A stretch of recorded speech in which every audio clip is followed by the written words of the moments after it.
So today I've been at his, as we call it in Sweden, julbord, Christmas table is actually a word for it, with my work, and it was really nice. Lots of good, nice food and a lot of nice colleagues, and not just from preschool where I work, but all preschools in the area, like 4 different preschools, and it was really nice to meet them all. And I've been working at all four of them before, so it was nice to see, meet with all old colleagues and so on.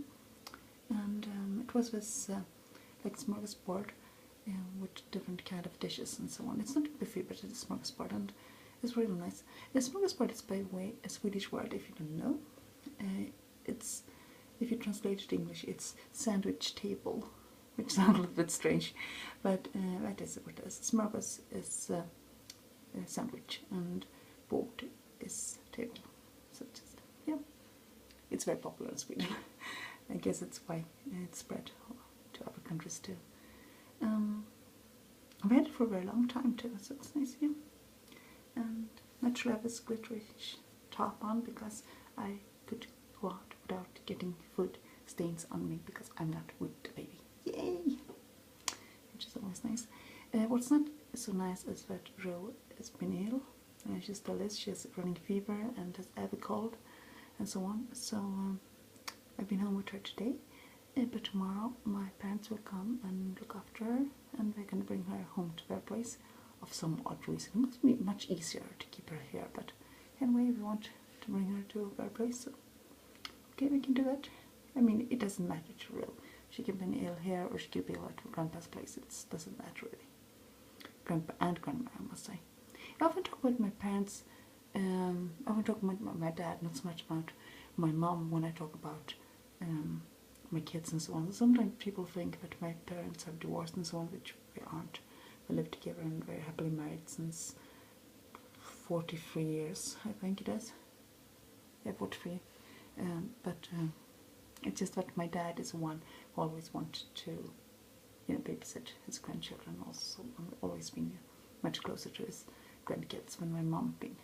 I think it partly has to do with my mom always working with kids, and I think she's been a little bit, got all what she needs from kids during the day, so she's not really this grandma type. And she wasn't when we were small either. She's not that extremely motherly in that way, or she is, but she's in her own way, and she was the one getting education and doing career and so on when we were small. So my dad was home with me all the time when I was little, and after that he worked part-time, half-time just, in order to stay with me and my sister in the mornings and pick us up early after preschool and school and so on. So he was like, taking the role most moms do, and the way around. When I was teen, on the other hand, my mom worked part-time and my dad made a career and was away a lot and travelled a lot and so on. So I always had parents being present.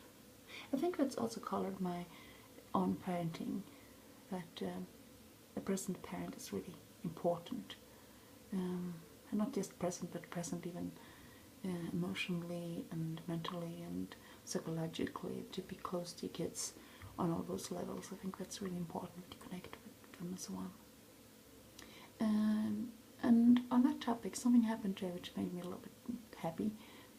Not at first, but Roo's reaction made me happy. I was lying in bed and Roo was running her bus, which is quite big. I don't know how big it could be, but like this size and heavy. And she was running that on the headboard of my bed, and she dropped it right on top of my head, and it was hard and quite heavy, and I screamed and threw it away, like you do when you get something hard hit your head all of a sudden. And I think most kids had reacted to being like, what did I do? Like that, like being afraid of, parent being yelling and being angry at them. But Roo, no. She just, she looked at the bus and looked at me very quickly like that, and then just like, oh, mommy's hurt, mommy's, ooh, ouch, mommy, ouch, she says.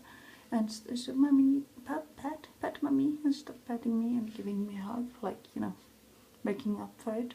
And then she brought the bus and looked at it and pointed there, like it was there, it hurted me.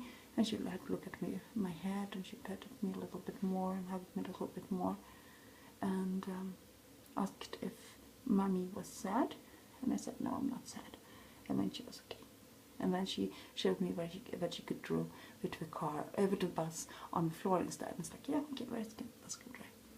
And I like it because you shouldn't have to be afraid of doing things like that. I mean, accidents always happen. And she clearly realized that my reaction, even if it was quite strong and much stronger than I normally react, was not against her, was not upset with her. There was no risk for me to being angry or hurtful towards her in any way. Even she understood that it was her fault. She tried to make up for it. Not just say sorry, but make sorry. Like, really showing that she understands how I feel and showing it was an accident. But without feeling guilt and remorse and so on. Just understanding it, okay, this happened, now I try to fix it. And that's how I want my kids to feel. And that's making me really happy. She got a lot of empathy.